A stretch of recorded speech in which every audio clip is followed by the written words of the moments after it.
Your exposure and this perspective is what we want to connect in this series. Anything that I learned has been through, very, very hands-on, getting my hands dirty, me and my team, like that is how we have learned to grow. Be genuine in it. Don't give a half-hearted attempt of sending a hi, hello on LinkedIn. You spoke about the right people. So let's get into that segment of network and networking. The only jobs at that time were pure mechanical work, which men used to do, and that was that was basically the bread and butter for 90% of the population. We want to talk about AI. Welcome to the first episode of Unlearn to Learn. Introducing our guest for today, starting with Prantik. He's a very close friend and also the co-founder and chief growth officer at Yellow Chalk. Yellow Chalk is one of the topmost design consulting agencies of the country, working with top brands like HDFC Bank, Axis Bank. Also have clients in the US. Probably they have directly one level connection to Elon Musk and their team at Tesla and all that. Thank you so much for Prantik for doing this and coming all the way to Cochin. It's a pleasure. It's a pleasure to be here, actually. We have Shubham, who is the CEO and founder of Superly. Very, very exciting platform, right? AI-based CRM tool. And the first time I met Shubham, something that struck was the ambition to fight against global mammoths, right? CRM is an industry with so many top players. And that has stuck with me, like his ambition or aspiration to say that I'm going to go head on. I have a brilliant product in AI and CRM. These are two spaces that still a lot of people don't know how it comes together, right? AI and CRM, how does it work? Thank you, Shubham, for doing this, flying all the way from Bangalore to be a part of Unlearn to Learn, and also, ardent supporters of the School of Future initiative. My pleasure. For the first time, when we thought of launching a podcast for the School of Future, what we wanted is we wanted exposure from other ecosystems to come into the Kerala ecosystem, and that is how this entire idea came about. So, what we expect out of this conversation is to bring your global exposure into a perspective of Kerala, into a perspective of tier 2, tier 3 cities in India. Because a lot of hopes, a lot of aspiration, a lot of dreams are built around in tier 2, tier 3, tier 4 cities. You guys are building out of bigger cities. So your exposure and this perspective is what we want to connect in this series of things. So Prantik, do you want to talk about AI? Very nice. I don't want to, since yesterday, I think we are good to, start non-AI topics, right, first, and, sort of understand a little more nuances before we get to AI. AI and So, yeah. So it's slightly, slowly, gradually, probably talk more about, AI and stuff. But, let's probably start with the grassroots. So the common connection here between all of us is that we were brought up in a tier 2, tier 3, tier 4 city. So I'll start with Shubham, right? What was growing up like and your story so far? And I think that will be an inspiration to a lot of students and young entrepreneurs who are watching this. How do you grow from a tier? I don't know how to classify Ramgarh, which is your hometown. It is tier 2 or 3 or 4. But over to you, Shubham. We'd love to hear your story so far. Perfect. Thank you so much, first of all, Akshay, for having us here. And a big believer of the tier 2, tier 3, and beyond story. And you're doing a great job bringing this entire series to the tier 2, tier 3 folks in Kerala. Because I ardently believe that the folks who grow up in tier 2, 3, and beyond are the people with the most ambitions. Because of the lack of exposure which they get early on, they have that innate fear of not having to make big in the career because of the exposure which they have been missed all their life. So I myself is I'm one of those people. I grew up in a very very small town called Ramgarh Cant in Jharkhand. Many people don't even know the name. It's only after Dhoni from Ranchi became popular that people started knowing even Ranchi. So Ranchi is the capital of Jharkhand. My town is probably an hour's drive from there. So at that point of time, it was classified at best a tier 4 town. So, and education was the only way for anybody in my town to get out of the grind, to get anywhere outside the city and to make it big. At that point of time, the education, and I'll not even call it an education, I'll call it a fancy degree. Fancy degree was only the way out to get into a career, get into to do anything apart from the usual small and medium businesses, which usually is the bread and butter of the entire ecosystem there. My family background, of course, is in small and medium businesses. Our entire extended family and social circles is fed using small and medium businesses. I obviously wanted to make it big, so a fancy degree is what I aspired to. Categorically, there were only 3 to 4 fancy degrees which were very popular at that point of time: engineering, medical, chartered accountancy, etc. So I chose my poison, engineering. Very proudly went to the Kota factory, spent some time there, got into an IIT. Till that point, I didn't have a clue what an engineering job looks like. I was just fascinated by the word engineering and the word IIT. It is only when I got into IT, in fact, 1 year after getting into an IT, I got to know what a real engineering job looks like. And as soon as I got to know that, I also got to know that this is not something which I want to do for sure. Now, the journey from there started to figure out what to do.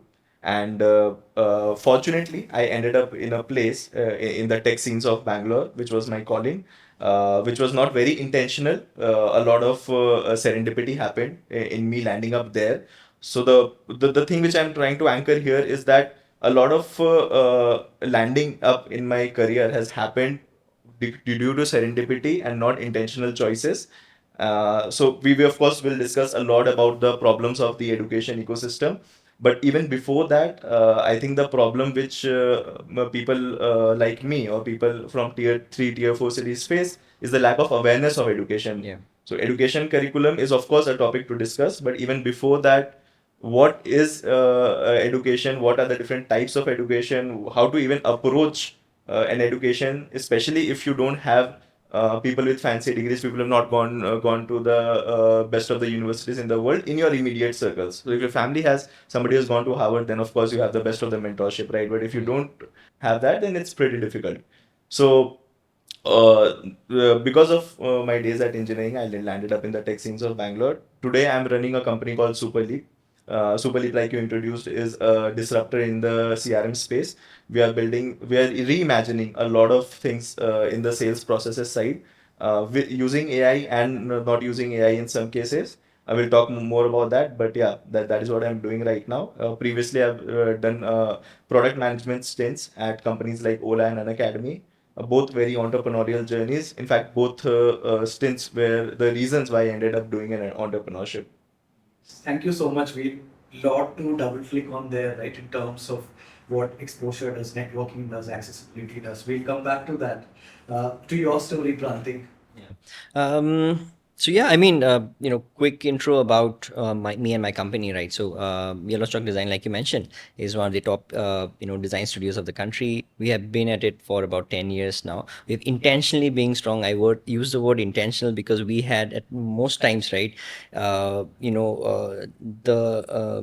need to go bigger in size, right? We wanted to grow larger to, service more clients. We wanted to become a 500 or 1,000, which is what most of my competitors from there is, right? And we decided, in the line of business that we are, right, you cannot scale by a lot of people where, you can maintain the quality, right? So which is why we decided to keep this company a sub 100 team member very intentionally and try to do, quality work, right? My co-founders, Rajiv and Pooja, they are probably one of the best designers that I have seen. They're very, very hands-on. Even today, 20 years experience individually they've had, but they are very excited about every new project that comes in, right? So that I think is, something that had kept us sort of motivated and top of our games, which is why we have been able to build a lot of these good partnerships with some of the brands that you named, a lot in the B2B side, and we have been able to sort of do some of the good works there, right? From my personal journey, I landed into design completely by chance. I was also doing my first startup, back in 14, 15, where I needed to build an app, right? And really, I did not know the word UI, UX or designers and such, right? I knew the mobile apps were up and coming at that point, probably like, Flipkarts, and only the OGs of the, product ecosystem were getting built up, right? Housing, and I was in Mumbai for some time, and, housing, Task Bobs, all of these guys were, the early app ecosystem builders, right? I really struggled to find one single designer, right? And the kind of app that I ended up building, and I knocked a lot of VC doors as well.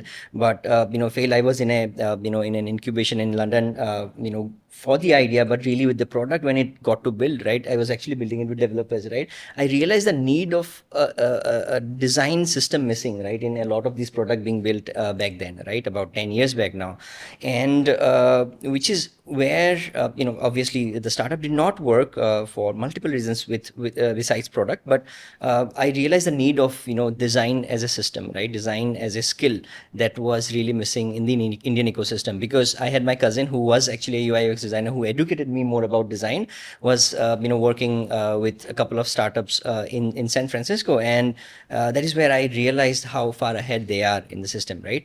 10 years later, today, you see every designer calling themselves product designers, right? UI UX. But really, the key part here is to understand the skill and the art really well, right? And then excel to actually build really good products, right? People, also founders, we meet a lot of these founders, they don't really understand the value, but that is where it has come in. And yeah, I mean, Can you that like is take where, a step back and talk yeah, about growing up, right? Like yeah. your upbringing, which city you were born in, and Yeah, absolutely. Yeah. So the theme that you mentioned, right? Tier two and three cities, and how this could be the next wave of innovation coming in, right? I totally believe in that idea.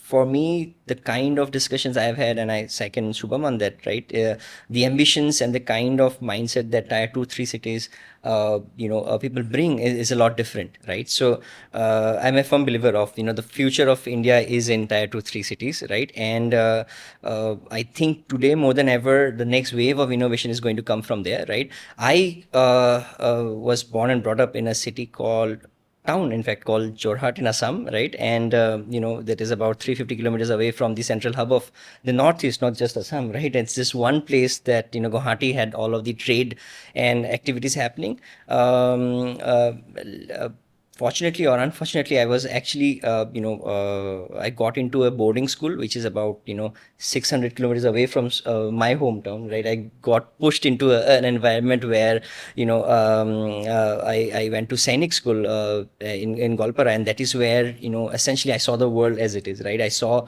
where you have to do everything on your own. You have from waking up, it's a Ministry of Defense run school, right? So you can imagine the strictness and all of that around it, right? So that is where I realized what a comfort zone and outside of a comfort zone really means, right? And that is when I learned a lot of these things around how do you make friends, right? How do you sort of survive in a setup where you don't have a support system at all, right? And things like that, right? So yeah, I think a lot of people could connect with that, because people who don't really, like Subha mentioned, right, there is not a lot of mentors that we would have access to very early, right? So we have to create those paths and journeys for ourselves, right? So yeah, that is how it started. That is how I got in, and I did my engineering in Chennai. I did my my initial couple of years of work was in Chennai.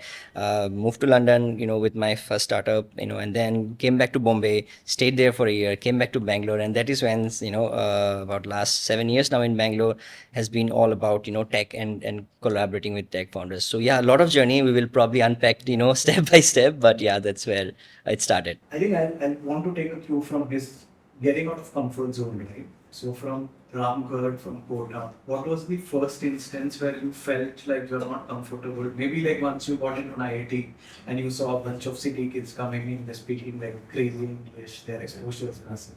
So if you both of you could like give off one instance of getting out of comfort zone, and if there is some interesting leeway to that, getting you somewhere, that would be very interesting. Sure. Yeah, so I think the most scary part of getting out of the comfort zone was the first time when I left home. I distinctly remember there was a class in Kota where, and it was just the starting of the entire preparation of ITJ, and it's a mammoth preparation. So, coincidentally, the first chapters which we were studying in the coaching institute there was a chapter which was very, very easy for ICSE board students and not for CBSE board students. And in my town, every board was CBSE because we didn't have ICSE and IB schools, right? So in the first few classes, all the CBSE folks like me would be dumbstruck, and the ICSE or IB school folks would just answer it on the top of their mind because they somehow have read about it earlier in class 9th or 10th. At that point of time, I was like, oh, dude, this place is not for me for sure. In fact, I distinctly remember every day for the first 1 month going back home and trying to make a plan to make an exit from there. So that was probably the earliest memory which I have of heavy discomfort in the area which I was. Luckily, I didn't give up. Luckily, many of people like me also didn't give up. It got easier. Of course, it gets easier every time. Gets easier because usually the discomfort lies for a very small period of time. Because in a very long journey, when you zoom out 20 to 25 years a career path, then slight advantage which somebody might have in front of you does not last maybe longer than 2 3 months. That's the same in company building also. Many people choose the path of taking it slow. Like here, Prantik is building a great company, bootstrapped. Of course, raising VC money is a faster way to grow the company. Bootstrapped is, of course, much tougher, but it has its own advantages: full ownership of the company, full independence, and greater connect with the team members, etc. So, I'm a firm believer that any kind of hack or any kind of undue advantage does not put you back, does not put you in front also. So the discomfort actually propels you a lot further when you compare it. At worst, it gives you a very healthy competition to compete with. Yeah. So yeah. Yeah, so Shubham was talking about persistence, right? Not giving up at quota early. And that kind of led to a lot of, like, after that, from there, you got into an IIT. And then from there, you got an internship in Bangalore. That led to one thing leading to another. And today, like, his company, he's raised from the most successful entrepreneurs in India, along with Peak 15, right? Sequoia, which is the biggest VC in India. So, do you think that not giving up led to that? Like, how do you connect these dots? And like, for somebody who's listening to this, every day, or every other week, you feel like, oh, this is not working, I want to give up. Like, I want to, like, draw inspiration from that story and then connect it. If you can kind of see if there were any pivotal moments there, which led to this super leap journey today. No, definitely. I think the dots connect, but it only connects in backwards. So that's the that's the thing also. So I would never know that it will connect in the way forward and it will end up to this. And still, I do not know what how it will end up in the future. So but looking backwards, I think one common theme incidentally in my career has been at different points there have been temptations to give up. I think it's very common. Everybody might be going through it, irrespective of the age or the stage which they are at. So the thing about quota was the first, of course. The second thing happened as soon as I got into an IT for a totally different reason. This time the reason was not competition. This time the reason was probably not liking the city or the campus.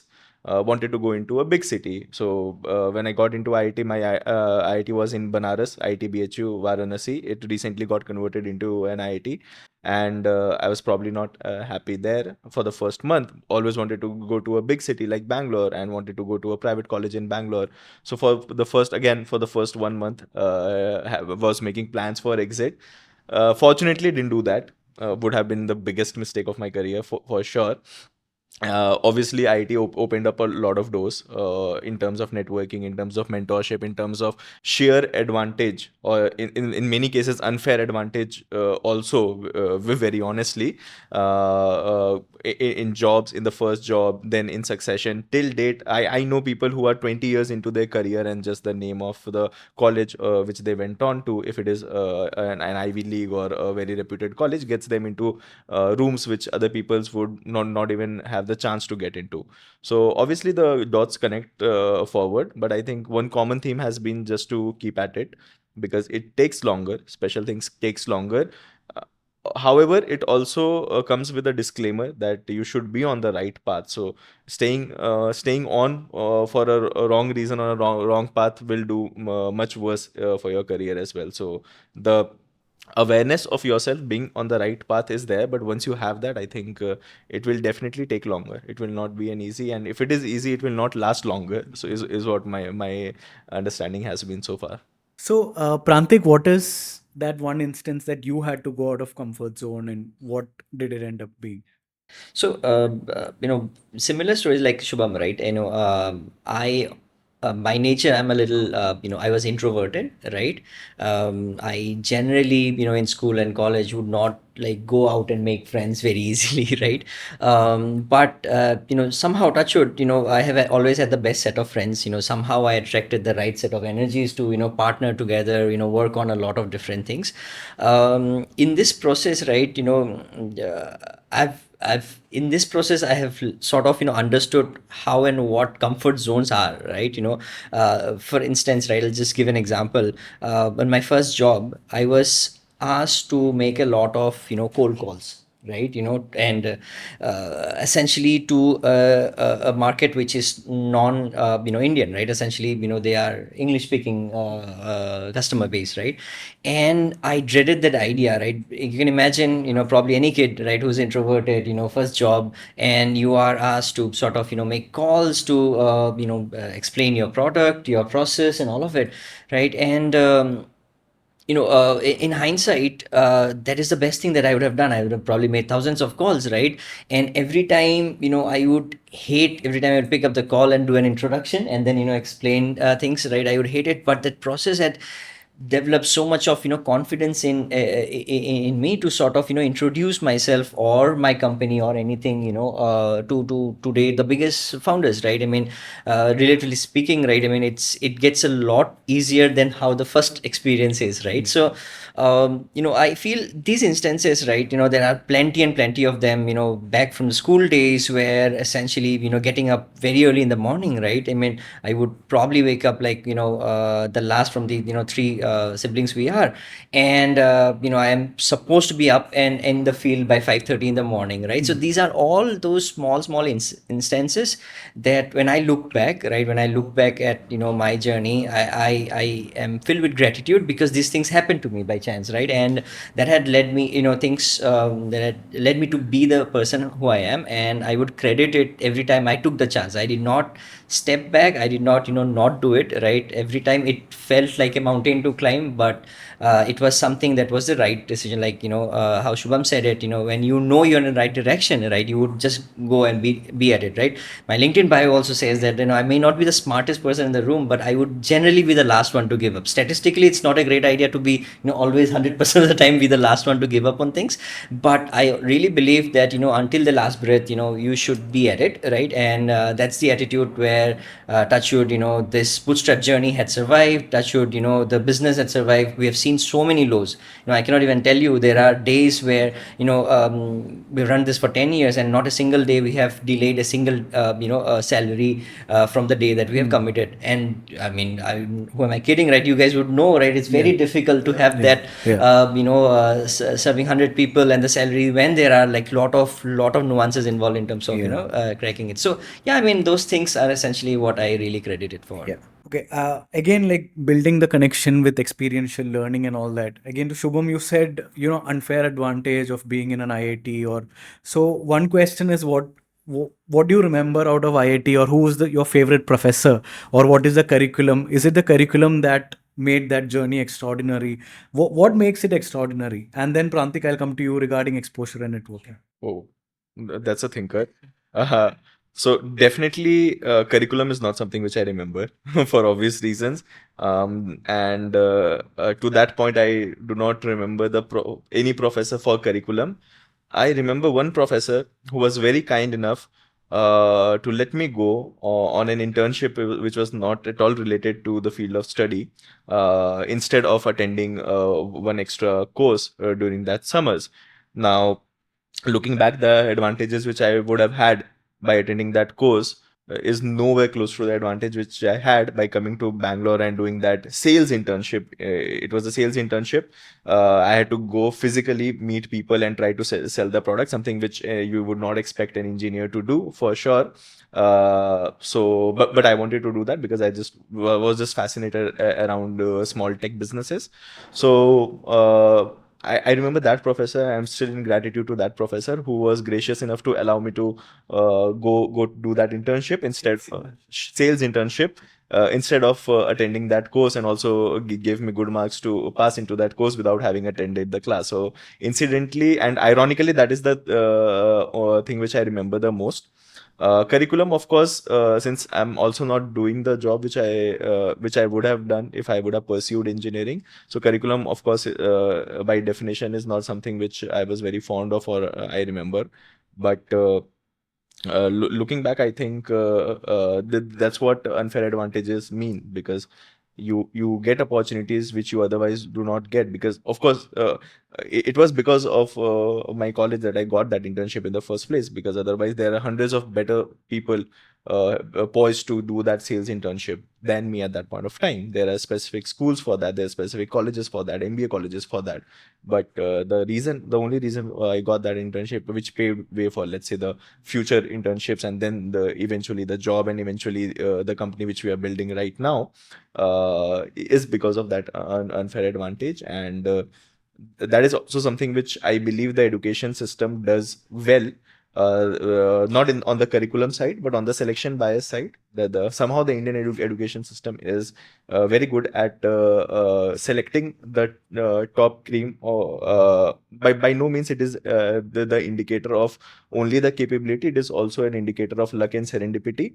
But still, it does a good job at selecting the top 0.1%. The problem is that it is only applicable for 0.1%. We need to think about the rest 99.9% as well. So yeah. So, Prantik, talk about your experience with experiential learning and what it has done to you in your professional career. So I think anything that I learned has been through very very hands-on, getting my hands dirty. Me and my team, like that is how we have learned to grow. That is how we have sort of created a lot of systems in the company as well, to figure out things that would work and that doesn't, right? All the textbook, all the everything else that has been taught and sort of preached over time doesn't really do well unless it's tried it out in a given context, right? So I think just to give and probably double click on this, right, to give you more idea. For example, if I were not doing that call, right, I would not really understand what is embarrassment, right? What is embarrassment in a professional setup, and you have to be really good at embarrassing yourself to be doing anything in life, right? Especially being a founder. So I think these things, right? Another example is we do this a lot in the B2B side, right? Is that you have to do hyper personalized reach outs, right? You have to find the right set of people that would want to work with you, right? Unless you are the biggest name where the inbound is, or probably people know you a lot, that they will come and reach out to you anyway, right? So for companies, when we were starting out, we had to find the right set of partnerships to build the right stories for our companies, right?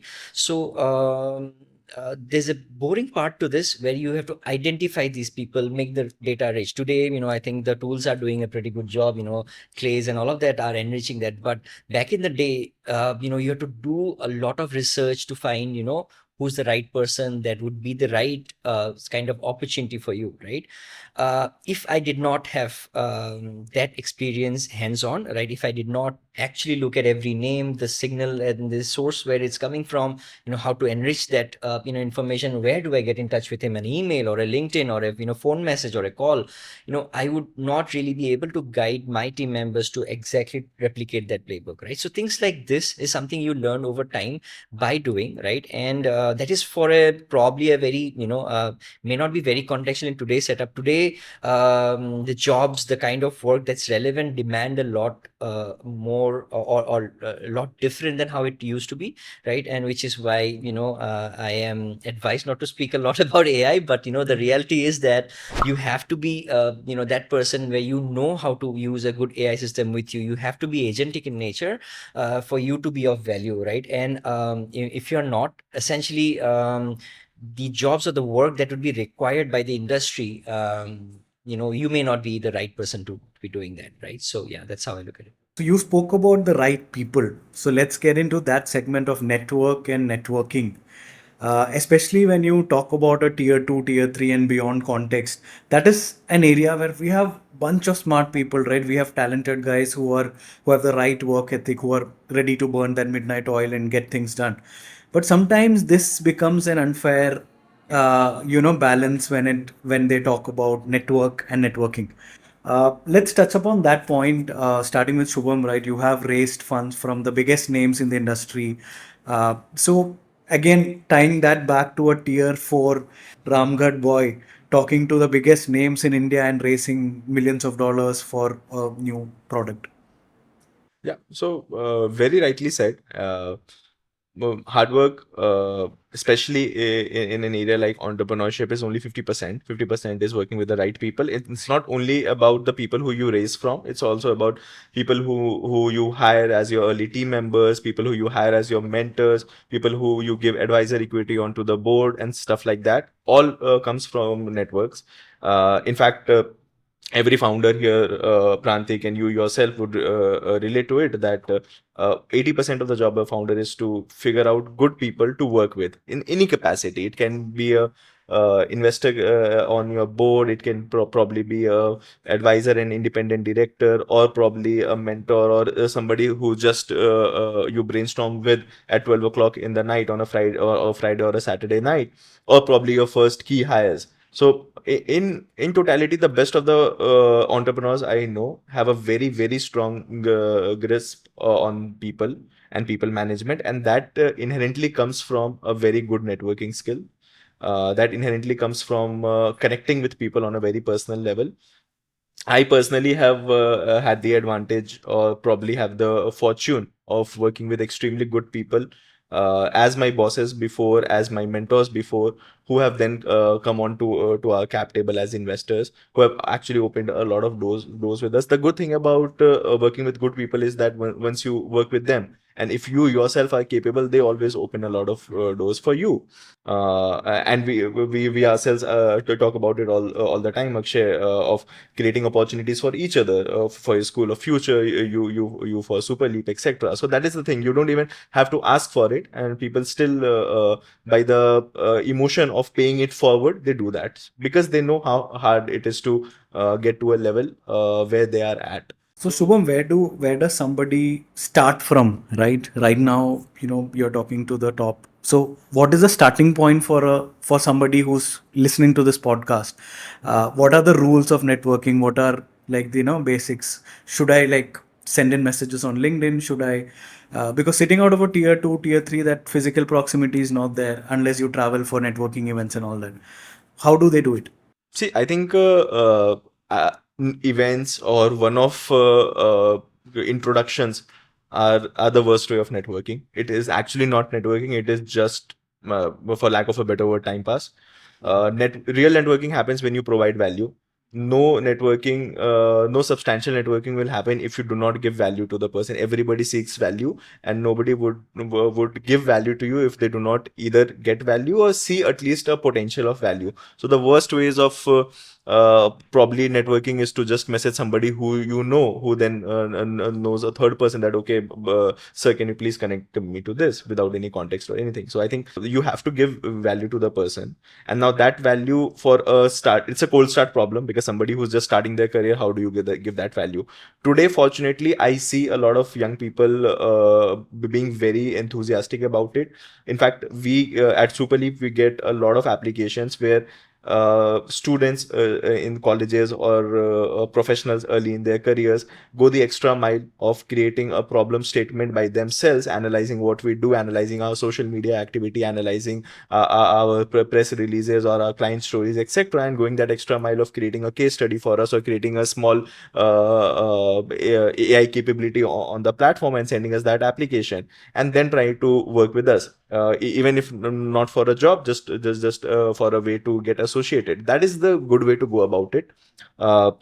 Back in the day, of course, these were not so relevant. So I think the best way for creating networking was to find good people, and once you have found them, work with them day in and day night, because it is extremely tough to find good people to work for. And once you have found them, you should stick with them through thicks and thins, because it will not only be glory. Yeah, because if somebody is doing something audacious, and if you are somebody who is on their team, you'll have to go through the highs and lows, just as how they are going. So again, persistence, coming back to persistence, not quitting when the times are tough. That's when real bonds are made. And I also feel that networking is extremely personal. It is not even in a professional setup. People remember personal anecdotes. People remember personal favors. People remember personal persistence. When you probably didn't have an answer, like Prantik said, he was fortunate, and when his employees were fortunate enough to have received salary or for the last 10 years on the exact time. But there are cases where the founders do not have an answer to when the salary will be credited. And I know of people who have worked for 6 months, 9 months without salary because they believed in the vision, and they believed that okay, this is going. In fact, with the top startups, we know every founder you ask, they'll say that they have at least 5 near-death moments, including the likes of Zomato and all. So obviously, in those near-death moments, there would be people who would drift away, and there would be people who would stick to. And no points for guessing who would be the people who will end up actually leveraging the network are the people who stick to. Just one follow-up question, right? You said giving value. So you're now associated or in the networks of people like Nikhil Kamath, Nitin Kamath, these are, or Gaurav Munjal, and these are people who have invested in your company, listening to your story.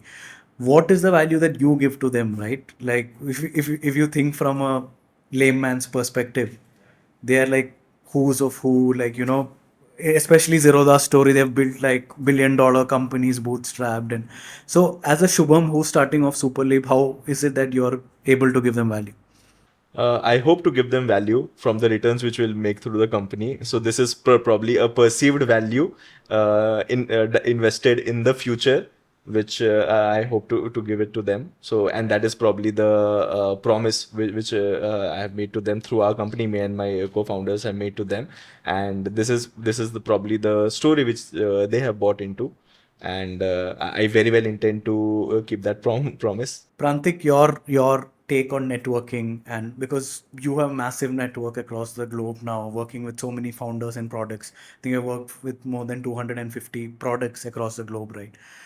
What is your take on networking? And again, the same question: a tier two, tier three, and beyond, 22-year-old, 23-year-old, how does he get into that network or even tap? Where is the entry to it?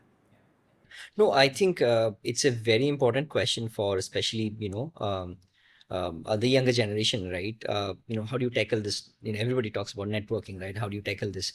So, networking in my mind is very simple, right? Is the kind and type and number of people you know, right?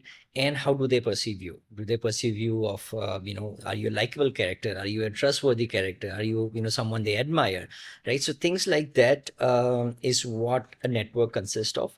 And for me, like Shubham rightly mentioned out, right, the only and the golden rule here is that you do something of value to your network without really expecting anything in return, right? This could be the return would be in your generation or probably your kids' generation or probably the next and the next generation, right? But you don't really hold anything, as an expectation of a return, right? Just to give you an example, in today's setup, right? I talk to a lot of founders. A lot of founders, I really want to work with, but we don't really have the bandwidth, or sometimes, it is not a lot of these synergies and dynamics don't really add up and match, right? So, I don't leave it at that, right? Probably if there is, let's say, a website they wanted, right? I would just do it, the homepage of the design system or the design style guide. I would set it up for them without anything for them to pay, right? That's it. That's one way. I would not say the best way to, sort of go about. It depends on how much, for free time you would have, right? But essentially, things like these are considered, like I said, favors that you would do. And probably, and that had happened to me all my life. Today Yellow Chalk is what it is because we have done this over time out of, character, right? It's not out of a strategy or anything, right? We have done this for so many people. A few days back, I was speaking with one of the, founders from the valley, and she had recently a very good exit, right? And she's starting something in the AI space again, right? We realized after an hour of talk that we cannot work together at this point because there was no synergy. But then we spoke more about our thoughts about the industry, and I realized she wanted to connect with a few founders for her podcast, right? And I knew, right, just the right set of founders with the expectations she had in the industry and the background, right? So things like this, and I'm sure, and she has massive, she's good friends with the general partner of Y Combinator and things like that, right? So I know for a fact, if we do something for her, right, and we do some good work, probably, years later, months later, or probably a couple of hours later, she might, drop me a message and sort of, work something out. So things like that is where you start, right? You look at the holistic way of growing your network is to, find your capabilities of how you are able to be of value to someone, right? Now, like Shubham said, how you go about doing that, right? In my experience, when I look back at my journey, right, and you said tier two, three, four, I mean, we did not even know the word networking, right? And these things have happened over time when we have seen, observed, and things, right? But what I've realized for a person, probably a college student, right, it will be very difficult to, like you said, to reach out to the biggest names and, even show something of value, right? They would not even get to that door, right? So for that, you have to, unfortunately, figure out your own hack, right? I sort of discuss this with my team a lot, right? Anything that we do in our marketing campaigns, right, we call it social engineering it, right? We don't want to reach out to anyone with a very straightforward need, right? We would try and figure out some hacks. These are all life hacks, really. What it would mean, for instance, right, if there's a student who'd want to reach out to the biggest name, right? Biggest name in the, let's say, the tech sector, right? You cannot just be, going out and saying a hi, hello, on a LinkedIn or anything to, solicit a response, right? It's not going to happen. So what you would rather do is build something, right, which you have genuinely built out of interest, right? And then show as a proof of concept to, someone for some advice. Probably not that person that, you had in your list one. Probably there would be a list two where that would be the right person to advise you the next step and things like that. You build out of value to show your own passion of, what you have, and seek genuine advices. I'm sure there are no leaders, not just Bangalore, over the world, right? There are no leaders who would say no to a genuine interest, right? We have seen so many people reach out, and we would know what's a, time pass versus what is actually a genuine, ask, right? And we really, would sometimes make time, to just connect on a deeper level, and that is how you do it. And there are more and more of these social hacks that you can, plan out. I'm sure, I was talking to you earlier about the curriculum. You have been trying to bring this to a lot of people. It's a great work, and that's what is required, right? And that's how you crack the networking game, right, over time. So yeah, that's my 2 cents on So it. to consolidate both of your points, right? So Shubham started with how networking has to be a bi-directional game. Uh, Irrespective of where you are in your journey, both the parties need to at least have a perceived value to connect with you. And to Prantik's point of not expecting anything back, I think that is really powerful, right? All the time we are like, okay, if I do this, what? So it will come back, but only the timing is something that we cannot set. And third thing is be genuine at it. Don't give a half-hearted attempt of sending a hi, hello on LinkedIn. Put in some effort. Try to know, okay, Shubham is building Super Leap. What is Super Leap? How, what are the pain points? See, all founders have pain points at all the times. And this is the truth, irrespective of if you're an Elon Musk or, you're just starting off. So these are things, I think, 1, 2, 3 golden rules that, people can take away from this conversation. Try to put in effort, build something, and then go to somebody who wants to network. Also, first degree, second degree networks. Maybe like I can't directly reach out to an Elon Musk, but then I can try third degree first with a Prantik who connects you to a Silicon Valley founder from where. So that is also a smart approach of doing it. So in this segment, let's talk about traditional education as such, right? So we have so far discussed about where you grew up from with different circumstances, ultimately got into a large outcome, or let's say this is success in terms of society, right? You have a up and running company for 15 years. You have great, you're building for the future. You have great set of minds supporting you financially and otherwise. Let's talk about education as such, right? In the industry, if you look at a traditional education institution, what do you think they are building for? If there are any particular flaws when it comes to the real outcomes or what you are looking at in your companies or industries? I'll start off with Shubham and then come to Prantik. Got it. So, first about traditional education, I think uh, the challenge which traditional education institutions are facing today is keeping up with the pace of change. I think with all the good intent, the world around us is changing so fast that it's practically not possible for institutions and organizations that large to evolve that rapidly. And it's not only about education institutes, it happens with companies as well. That is why larger companies who becomes slow, who becomes very very inhibited to change, gets disrupted by a fast moving startup. That is precisely what we are also trying to do at Superleap. So our positioning at Superleap CRM is that sales processes for the longest time have been defined to be used and processed in a certain way, and software consumption in a sales process is defined to be used in a certain way. uh, Traditionally, every SaaS company or every SaaS platform are glorified data entry platforms, right? Where the employees of a company do some sort of data entry into the platform, whether it be a CRM, whether it be an HRMS, whether it be an accounting software, regardless of the type of the software, these are in crude language glorified data entry into the systems. Now, and there are multi-billion dollars companies. In fact, the biggest player in the CRM space is a $250 billion company whom we are going against. So these companies are built on the same premise. We are trying to flip that premise. We are trying to flip the entire way of how work is done, because we are questioning it from the word get go. We're thinking from the first principles that, okay, why does this data entry has to be done manually? Of course, it had to be done manually a couple of decades back because there was no better way to do that. Today we have capabilities where you can, as a salesperson, you should only do conversations, and the rest of the thing is automated. In fact, we have capabilities where you don't even need to do communications in a lot of time. In the future, we'll obviously come to that spaces where communications are also not human led. Then only the cognition activities will be human led. But again, coming back to the question, the problem which I see is the coping up with the speed which any organization face, education or companies or any institutions, or any traditional family also, for that matter. Now, uh, and it is also right, because when you're impacting change at that scale, you have to be extra careful, because you have more responsibility, you have a much bigger brand name. Your mistakes will be much more costlier than what a smaller organization's mistake would be.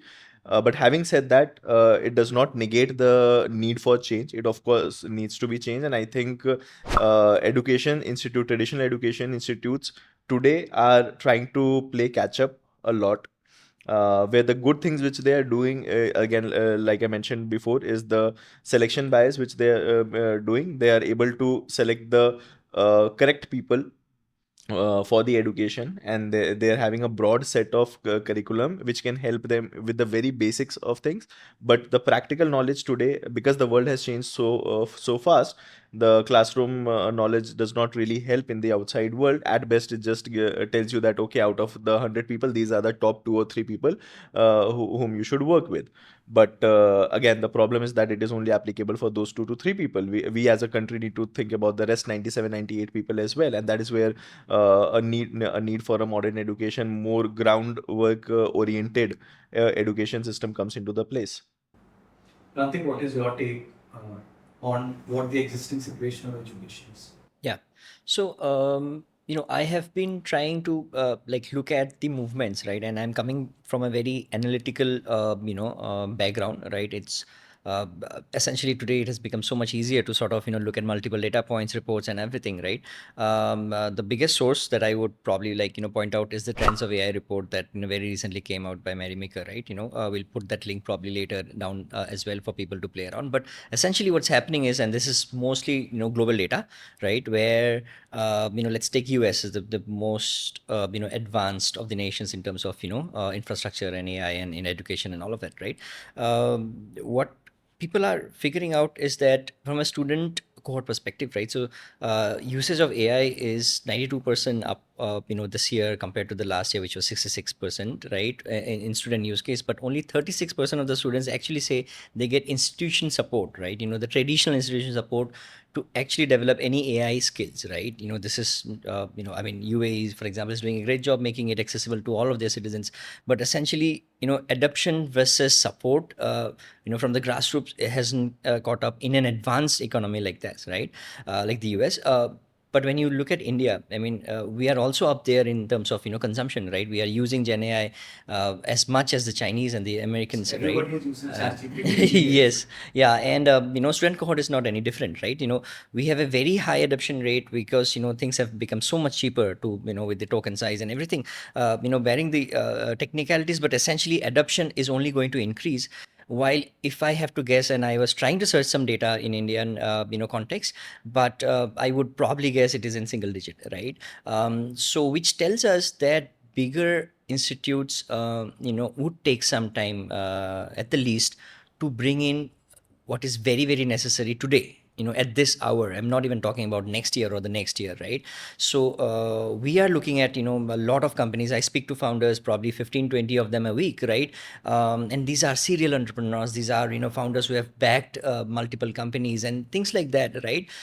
All have a very similar outlook. The world is changing too fast, right, for anybody to adapt. So now what the American government, the Donald Trump's administration has done, they have set up federal initiatives to sort of bring in these AI task force and all of that, which I think is what your company is also very well suited to do, is essentially bring in those AI education task force, right, where we are able to give a 90-day is more than enough, right, but a 90 to 120-day time frame, right, where students develop these AI skills, right, which is very very needed by companies like us and a lot of our peers, right, and build projects and products around it, right, because it has become the easiest time to do that, right, and get it validated, partnered and nurtured by an industry connect, right? So that's something is the need of the hour, and which is something I believe, very strongly believe, that only new age initiatives who have a very good connection with the industry, exposure with the industry, are able to move fast at the speed that is required, right, on this,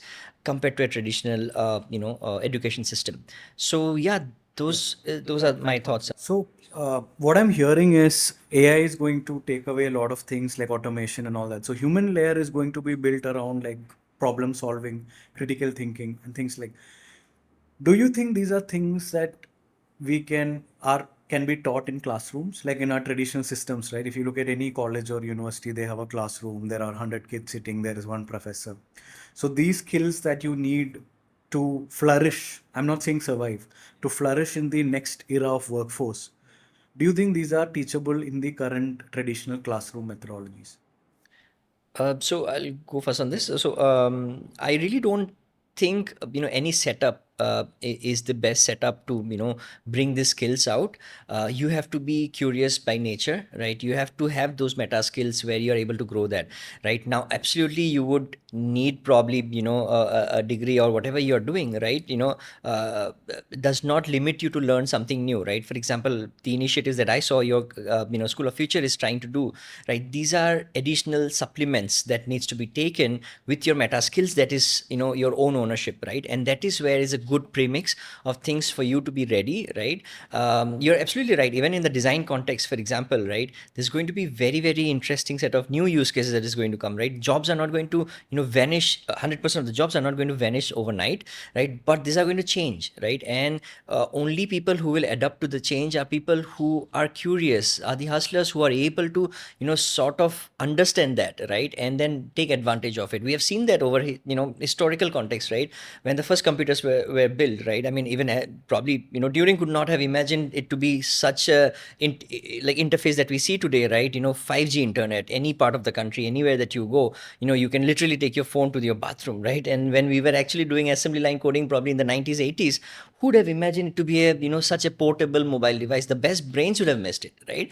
So history is evidently telling us, right, things will adapt, and there'll be no new breed of people who will be able to make the best of it, right? It's not all doomsday, in my opinion, and is what I read, right? Of course things are going to change. Of course the way we know it is going to change, and which is also an interesting opportunity. You have to look at it that lens, and that is when I think anything in life you are able to do, right, you're able to do well only when you are able to absorb those insights. 100% agreed. I think just an extension on the doomsday paradigm, and it's a very common discussion across groups, across all ages, that will AI take our jobs? How will the jobs of future look like? Is there a massive unemployment we're looking at? So Of course, there might be some short-term deficit in the kinds of jobs which we have, but if you zoom out, these paradigm shifts have happened multiple times in our evolution. Okay, and I like to actually correlate this entire AI paradigm with the industrial revolution. During the industrial revolution, with the first onset of machines and assembly lines came in, and there was a havoc around the world that what will men do afterwards, because the only jobs at that time were pure mechanical work which men used to do, and that was that was basically the bread and butter for 90% of the population.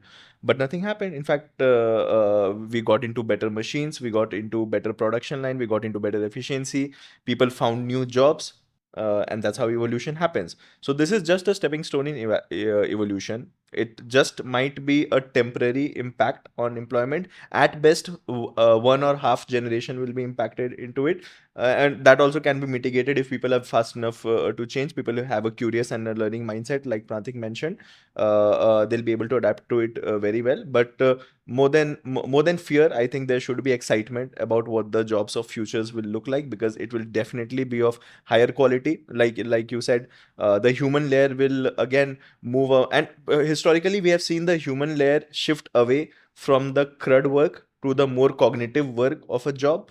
It will move much further with AI, like the case which I mentioned, manual data entry happening automatically, so that you can only focus on the social aspect of selling. As a salesperson, you just have to focus on the social aspect of selling, or the cognitive aspects of team management, or emotion management, or motivation stuff within the team, or with the board of investors, etc.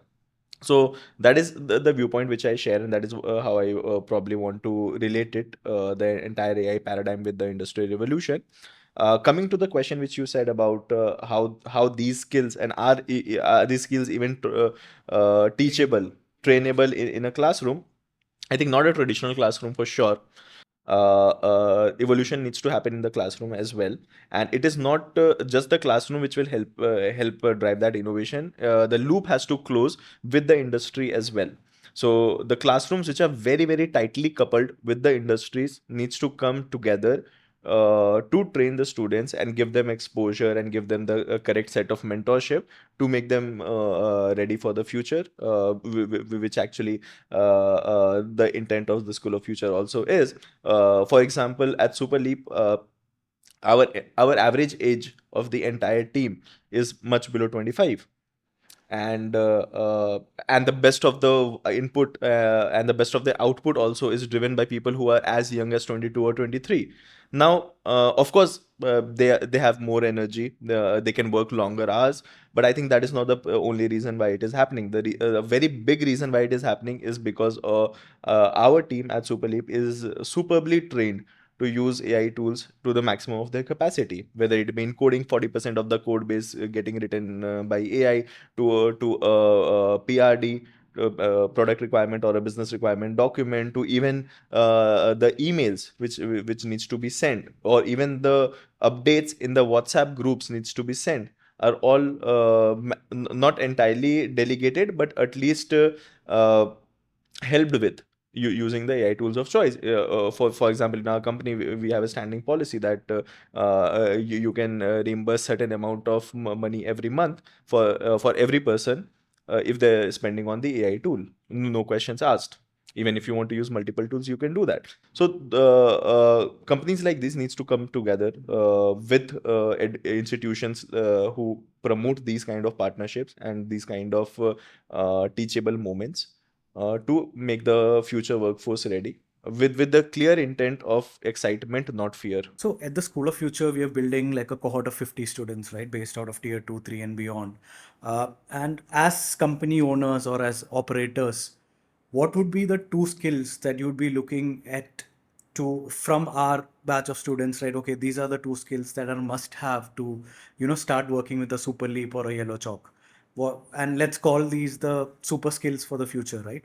So if you have to target it down to two for each of you, what would that be? Right. So I would start with the opportunities that is coming up, right? Before we get to the skills part of it, because that's a very direct correlation, right? Like we were mentioning, right? These paradigm shifts, right, are going to present new opportunities, right? And it's important for everyone to understand how, what kind of roles will open up, right? And good thing is that today social media is so widely popular, and you have so much of penetration around good content coming out from any part of the world to your hands, right? So in my advice, you should be doing that, learning from the top leaders, what are they saying, right? But just to from my perspective of how products and design is going to transform, right?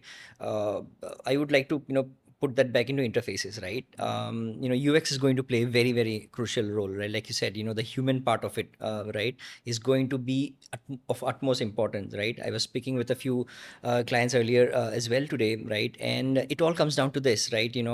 Any product that AI systems would build are going to more or less look the same unless you have that human layer to bring in and blend in the creativity and the design thinking behind it, right? So that is where things are going to stand out. So just imagine, the mail client that you're using, right? I'm sure a lot of people are using your Gmails or your Outlook and whatnot, right? Today, probably next year, as soon as next year, it will demand us to build interfaces or a design of a Gmail client, right, or any mailbox, right, to be entirely different, thought out from the ground up, because the way you would interact with technology is changing, right? You heard about the Yeah, I OpenAI's. think Shubham's attempt at CRM is one attempt in a similar direction, Exactly, right? How exactly. we And look these at are CRM needs to be different. exactly, and these are the companies of the future, which is what I was talking about as well, right? Uh, age-old use cases, right? Systems and businesses and all that would need a lot of these support systems, but the way you think of it, right, is going to be changing. I was speaking with a founder who's trying to do that right today. I mean, we are already looking at superhuman who's trying to nudge the Gmails out of the business, right? But essentially, there is a new interface that is going to come in a very popular use case, and this is true for anything social media. I don't think we will be scrolling feeds anymore 2 years down the line, right? It could be a whole new way to interact with technology, right? So there's going to be a lot of these opportunities that is going to present, right? And the best people suited to take this are the people who are prepared, right?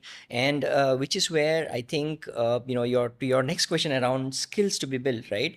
I really don't know what would be the functional skill to build. Probably, design is my personal favorite, but I don't know if you would need to be, building your skill around X tool or a Y tool, or whatnot would come in tomorrow, right? But there are some meta skills, right, which we touched upon briefly, that I think is going to be there, and I sort of tell everyone that I meet about just these two parts, right? So one is your curious nature, right? Are you curious enough to be questioning everything, right? That is the way products are built. I'm sure Shubham's team would also agree, right? You would be questioning, why are people comfortable paying Salesforce millions of dollars a year, right? If you are if you're not happy, there are pain points. We all know there are Reddit threads, there's hundreds of things, right? So only the curious kind could actually identify this problem and build $1 million business out of it, right? So that's where I'm coming from. The curiosity is a no-brainer. If you're not curious, right, I don't know, you may have to take some medicines and some supplements for it, right? The other is grit, right? Like we briefly spoke about, right? I mean, don't give up, be at it, yeah, whoa, right? Today probably a new wave is coming and we are at the early phase, right? We may not, some days we are confused, right? Some days we don't know if this is the right tool for me to work at a use case like this, and you may scour the internet, you may find a lot of resources, but you may not get your answers. But the people who have that innate grit, right, would always figure out ways, right, be at it, find the solutions that there needs to be. And these two come together with the functional skills of what needs to be prepared for an AI world, I think is the perfect mix for what you need to be developing for the opportunity that is coming up. Yeah, I think that actually covers a vast ground. I think I just have a couple of more things to add, definitely on the opportunities side. And I also relate with Prantik when he says that we really do not know what the functional skills would be required, because there will be new tools coming in every day. And to single out a particular tool is something which is not so practical as well, because in fact, the skill which will be very critical will be the speed and agility to adapt to new tools. In fact, that is, if I have to single out two skills, the first skills would definitely be the speed and agility to adapt to new things. It can be new tools, it can be new ways of working, it can be new ways of communication, new ways of running a company. A decade back, I don't even know if running a remote company was even possible. Of course, COVID accelerated a lot of it, but today, even when people can actually come to office, a lot of people choose not to. A lot of founders choose not to do that, even if not for the entire team, a part of their team, and that is working out great for them. New ways of working will of course come. New tools will come. So the one top skill which needs to be developed is the speed and agility, or probably the adoption. Or you can it has different manifestation. It can also be termed as the ability to unlearn stuff, the ability to adopt to new stuff, etc. So that is the top skill which I would recommend. The second skill is a personal favorite of mine, which is not exactly the need for today. It was true 10 years back as well. But today it is much more easier to practice that, which is a skill which I call the first principles thinking, which basically means that you break anything down to the atomic level to just figure out what it actually means. If there's a bigger problem statement, you just break it down to the most atomic level in which you can break it down to, and then just tackle it to the basics of it.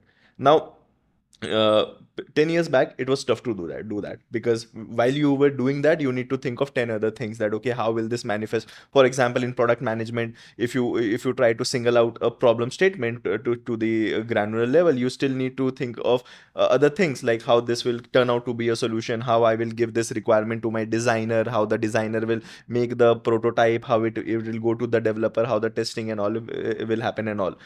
Fortunately, today, with the onset of AI, a lot of these things, again, crud work, can get automated. So your ability or your superpower lies on the cognition layer, on the first principles layer, where you just need to figure out everything at an atomic level, and rest of the stuff, you have different tools to do that. So today more than ever, this is the skill which requires extreme attention. And I think regardless of which profession you are at, you can be a product manager, you can be a developer, you can be a founder, you can be an HR person. I think first principles thinking is always useful and helpful. I think one segue that we need to cover or talk about is, so we are sitting in a tier 3 city. Very beautiful city. A very beautiful city, yeah. Yeah. So we have a lot of founders who are building out of here, right? So to name a few, like we have Murshid, Kubaib, Wajid and Yasin building Landstitute. It's a platform they're building where, they're taking kids, training them on a language and then helping nurses get jobs that are 10x, 15x. We have Ramesh of Interval who's doing personalized training. These are all companies that are at scale, built out of the Kerala ecosystem. What would your advice, like as far as fundraising is concerned, right? This is something that all these founders, like I'm closely associated with multiple of them, right? We have. What would be your advice for somebody who's building out of a tier 2, tier 3 in terms of product quality? That would be Prantik for you, and in terms of fundraising, that would be for Shubham. Okay, yeah. Product quality. Right. So, my advice generally, right, is, from anywhere, wherever you're building from, right, is to, holistically look at the product that you're trying to build, right? It's a lot of times, we skip through processes, we skip through phases, right, which is where things don't scale, things break, and stuff like that, right? So for me, I'm sure the best builders are already aware of it, but generally, if we look at it, right, so there is obviously the advent of AI will help and aid, building, like Shubham said, 40% of the code is managed by AI. I am seeing a lot of Y Combinator batches coming out where they have said 90% of the companies have already adopted 85% of their code base in, AI, right? So that is the level of products being built, right? So for us as builders, as product enthusiasts, we have to look at how are we building the process, right? And are we at every step although there are new and newer tools coming in, optimizing your work, making it easier for you to go to market with any module that you want to add up and build. But from a fundamental perspective, are you making sure that the system is intact, right? Are you making sure the design principles are intact, right? Because a lot of times it is not about how the product is built in the backend layer, right? It's also about how it's performing end to end, right? Is it simpler for a user to be using it, from a systems perspective, from a design perspective? Is it intuitive enough, right? It is, are they doing everything that you intended out to do, even whatever tool that you're using? So I would say for any builder, my top advice for them would be to be grounded with the basics, right? Don't skip out process. Have seen that so many times happening where really engineering teams come in before even you are thinking about a UX flow at all, right? They don't have wireframes, or they do directly have a UI which is built by an engineering team. Things like that are risk factors. Now again, it's very contextual what you're building. What is, if it's an MVP, yeah, I mean, be my guest, be go all crude, right? And try and validate if this is the right set of things. But when it comes to you building a product where you have millions of users that needs to be taken care of, you might as well look at all phases and be honest to Adding to his idea of first principles, right? Go deep down, spend some time before building so that all the pieces are intact. yes. And Shubham, regarding fundraising, a big question, right? Especially there is the saying that there is a huge bias towards people building in Bangalore and Gurgaon or in Bombay rather than from these smaller towns or cities. Yeah, so that is partly true. Not because of the quality of the companies. In fact, for many reasons, I believe that the quality of the companies coming out from a non-tier one is bigger because you have lower cost structures here. From a founder's perspective, it's in fact better today. Not probably again 10 years back, because talent density was a problem there, but today with democratization of talent, using tools and all, in fact a lot of pick up any startup, probably more than 50-60% of the talent base in that startup would come from a tier 2 tier 3 city, because that's how migration works, right?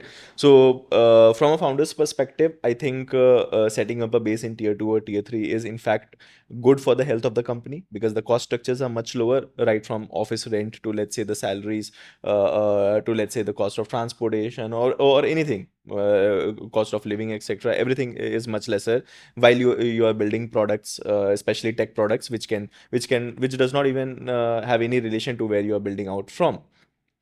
On the part of fundraising, the bias is not because of the health of the company or the capability of the founder. The bias is only because of the access which a founder or an investor gets when they are in tier 1.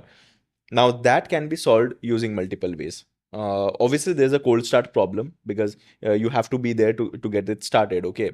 So to solve that, to Prantik's point, you need to think of social hacks. One very good hack is, in fact, that is something which I learned from a very able founder. I heard him speaking when he said that his thought process while finding mentors is that he will always find people who are exactly 3 to 5 years ahead in his journey. Not 1 year ahead, not 10 years ahead, because somebody who's 10 years ahead they will not be able to relate with you. 1 year ahead will not be able to give you enough advice or enough value. So exactly 3 to 5 years ahead, folks, you have to identify those folks and be very, very brutal in following up with them and getting them on board. Luckily, good people, good founders have a nature of paying it forward, which we discussed before, and it will require some work. But I think one hack which you can probably follow, which I intend to follow myself, are finding people who are exactly 3 to 5 years ahead than our journey, and try to just get their time, try to work with them in any capacity, investor, employee probably, or an advisor, or a consultant, or whatever. So that is one thing which can open up a lot of doors, which can actually solve the cold start problem, to get into the circles and start doing it. But I think there's no magic pill to it. Like I said, the problem is not because of the health of the company or the ability of the founder. It is just because of the exposure or just being physically present. That cannot be solved. So and I know the very good companies from tier 2, tier 3, but the founder still has to spend a lot of time in tier 1. Somebody has to spend a lot of time in a tier 1 city in those circles. So yeah, I think that probably is a good, and that is a good enough bet to take, because today people are more accessible. Travel is much more easier. So I think that is a good enough lifestyle which the founder has to choose for themselves. I think that is the end of all the segments that we had to cover. Thank you so much, guys, for taking off so much time. And I think I'm pretty sure that this is going to be super valuable for everybody listening to this across the small towns of Kerala. Thank you once again, and hoping to interact next time with a bunch of 50 smart kids at the School of Future that we are building. Yeah. Thank you so much for having us. Yeah.